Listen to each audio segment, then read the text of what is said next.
I mean, I'm 51. I would hate for a 21-year-old or something to have to go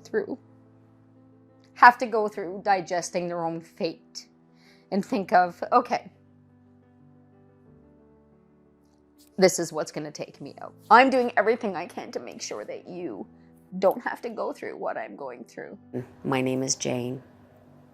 I'm a wife, a mother, a grandmother, a friend, a lover, a cat mom, and I am a cervical cancer warrior. Something in my brain had told me that my IUD had been in for 5 years. So I'd called, made an appointment, went in, and when I got there, the receptionist had said to me, "What are we doing today?" And I said, "Well, I need my IUD out. It's been 5 years." And she had said, "No, it's 4." And I'm like, "No, it's 5." She's like, "No, Jane, it's 4." And she turned the computer around to show me the date that it had gone in. And I'm like, "Oh my gosh. If it's not coming out, what do you want to do?" And I said, "Well, let's do a pap smear. We'll just, make sure everything's good and everything's okay." I was laying on the bed, put my feet up, and she put the speculum in and took the speculum right back out again and said, "I'm just going to wait for the doctor. Is that okay?" And I said, "Yeah, absolutely." Meanwhile, the entire air in the room had changed. It was like a wet blanket. When the doctor came in, he had done the speculum, and he was like, "Oh," he goes, "Okay, I'm going to take a sample." And it hurt like nobody's business. I have never, it was just one of those things where you're like, "Oh my, ow, ow." He said, "I'm going to send this away and see what it is." And I said, "Okay, no problem." And he said, "We should have the results back in a couple of weeks." So this was, I believe, on the Tuesday. And I'd gone back to work, and I was in a lot of pain, a lot of discomfort. So I had called and I said, "I need to come back. I need to see the doctor.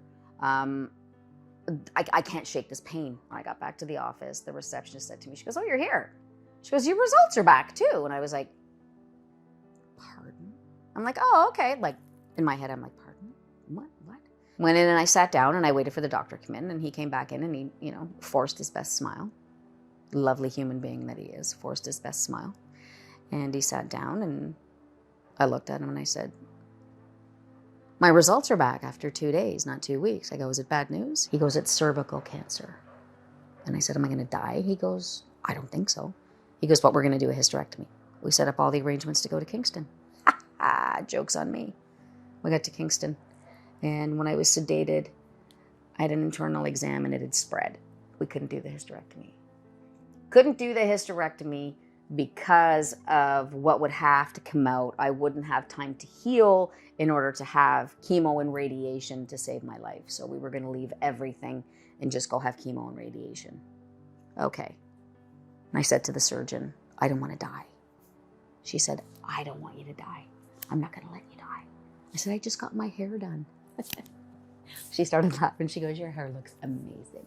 We're not going to let that happen." Off we go to Oshawa Hospital. Met an amazing doctor. A doctor that I really don't know. I don't know how I would have got through a lot of it without my very first doctor, if he did save my life. She did my radiation, and I had a little bit of chemo. They dulled it down. She did my radiation and my brachytherapy. We thought we were okay.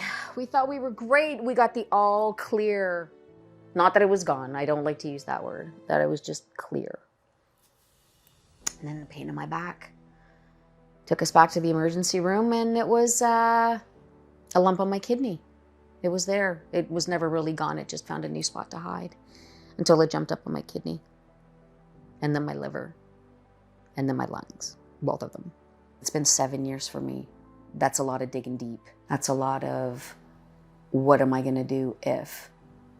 And then you realize, what am I going to do if is completely irrelevant, because you need to just take it one day at a time, that one emotion at a time.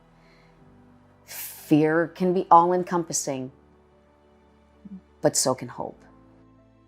Because of the type of cancer that I have and where it started from, if I had had the HPV vaccine when I was in my teen years, we wouldn't be having this conversation right now. It would have saved me from battling cancer. Get your pap smears done and pay attention to the signals your body is giving you, because it honestly could save your life. Something somewhere in the planets aligned, misaligned, did whatever they did, tricked my brain into a year earlier. If I hadn't have had that happen, we wouldn't be sitting here right now, because my cancer would have taken over unbeknownst to any of us, or it would have been too late, and that would have been the end of it. End of me. That's how that would have worked out. Get screened for cervical cancer. It's not that bad. It's not that bad. Cancer's worse. Cancer's worse.